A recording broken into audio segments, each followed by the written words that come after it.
You are not dying because time is passing. You're not dying because birthdays accumulate.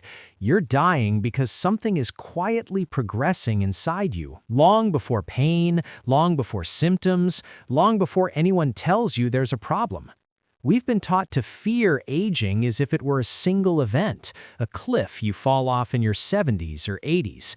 But aging is not the enemy. The real enemy is what builds silently, invisibly, year after year, while you believe you're fine. Most people don't die of old age. They die of cardiovascular disease. They die of metabolic dysfunction. They die of systems failing, slowly, predictably, and preventably.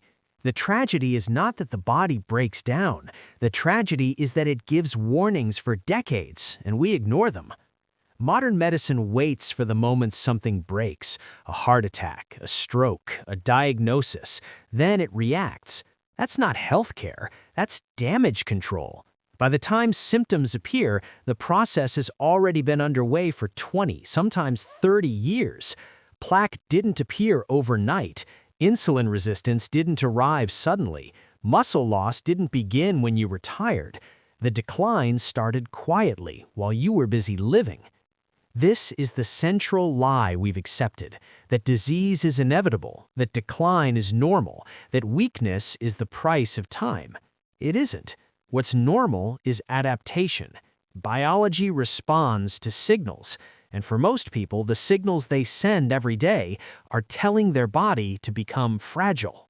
The arteries don't care about your intentions. They respond to particles in the blood, to inflammation, to metabolic stress. The muscles don't care about motivation. They respond to load or the absence of it. The mitochondria don't care about hope. They respond to demand. When demand disappears, capacity follows. This is why people wake up one day shocked by a diagnosis they think came out of nowhere. But it didn't come out of nowhere. It came out of years of neglect disguised as normal living. Sitting too much, sleeping too little. Eating in ways that spike blood sugar again and again, avoiding discomfort, confusing convenience with safety. Aging is not the problem. The problem is losing capacity faster than time requires. The problem is letting aerobic fitness decay, letting strength erode, letting metabolic health collapse, then calling the result old age. Your future is being negotiated right now, in ordinary moments, in whether your heart ever has to work hard, in whether your muscles are ever asked to pull, push, stabilize, protect, in whether your metabolism ever experiences scarcity instead of constant excess. These aren't fitness choices, they are survival signals. Medicine 3.0 exists because we finally understand this. If you wait until disease shows up, you've already lost decades of leverage. The goal is not to live longer while frail. The goal is to delay death by delaying disease, by building a body that resists breakdown. Because what kills most people isn't age, it's the slow surrender of function. The strongest predictor of how long you live, it's not genetics, it's not supplements, it's not even how thin you are. It's how much oxygen your body can use when it matters. VO2 max. A clinical measure, yes, but in reality, it's a measure of how much life your system can generate under stress. When your aerobic capacity declines, everything declines with it. The heart pumps less efficiently, the muscles extract less oxygen, the mitochondria produce less energy, and suddenly normal life feels hard. Stairs feel steep, recovery feels slow, fatigue feels permanent. This is not aging, this is deconditioning, and it starts earlier than most people realize. After your 30s, if you do nothing, aerobic capacity drops every single year. Muscle mass follows, strength follows, balance follows, stability follows. Eventually, one small insult, a fall, an infection, a surgery, becomes catastrophic, not because the event was severe, but because the margin was gone. People think strength is cosmetic. It's not. Strength is protection. Muscle is glucose disposal. Muscle is joint stability. Muscle is the difference between independence and fragility. Lose it, and every decade becomes narrower than the last. At the center of this collapse sits metabolic dysfunction, chronically elevated insulin, blood sugar spikes that never fully come down, fat stored in places it doesn't belong. This is the soil in which cardiovascular disease grows. And cardiovascular disease is the #1 killer, not because it's sudden, but because it's silent. ApoB particles circulate for years, embedding themselves into arterial walls. Inflammation keeps them there. The body tries to repair the damage, and in doing so, narrows the very vessels meant to keep you alive. By the time chest pain arrives, the story is almost over. None of this feels urgent day to day. That's why it's so dangerous. The body adapts downward quietly. You don't notice losing 5% of your capacity each year. You notice when you've lost 40. Prevention is not passive, it is active resistance against entropy. It is deciding that your future deserves preparation. Zone 2 training isn't about sweating, it's about building mitochondria that can fuel you for decades. Strength training isn't about aesthetics, it's about ensuring you can catch yourself when you stumble at 70. Sleep isn't about comfort, it's when your brain clears waste and your tissues repair damage.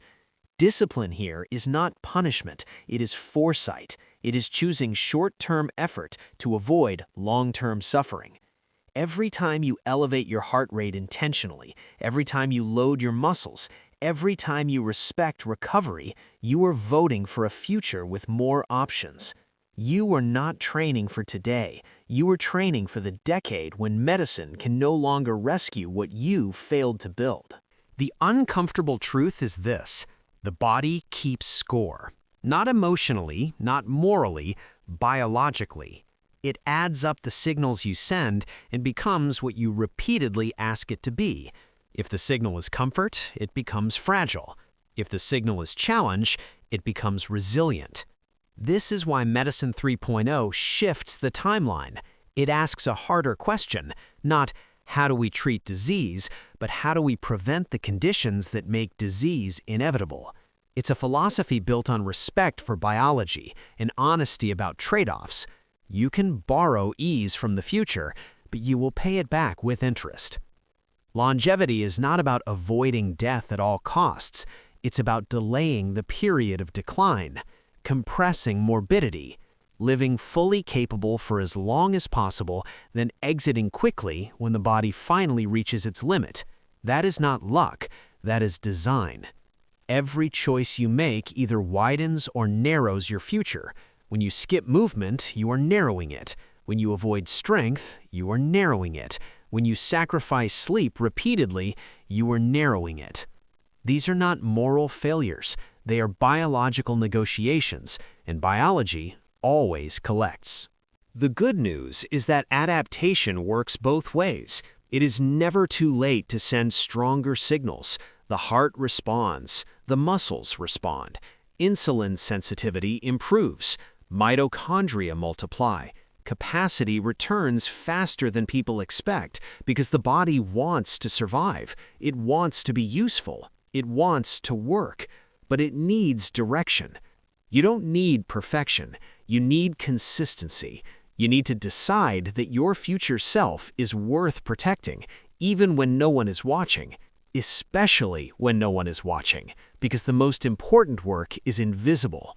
You are not preparing for a marathon. You are preparing for a fall you haven't had yet, for an illness you hope never comes, for decades where the difference between dependence and independence is whether you built enough reserve. Old age doesn't kill people. Loss of reserve does. Loss of strength, loss of aerobic capacity, loss of metabolic control, loss of resilience, and the quiet power you have right now is that these losses are optional for far longer than you were told. You are not dying of old age, you are dying of neglect. And the moment you understand that, the moment you stop outsourcing responsibility to time or fate or genetics, something shifts. Longevity stops being abstract, it becomes practical, personal, earned, built one deliberate day at a time.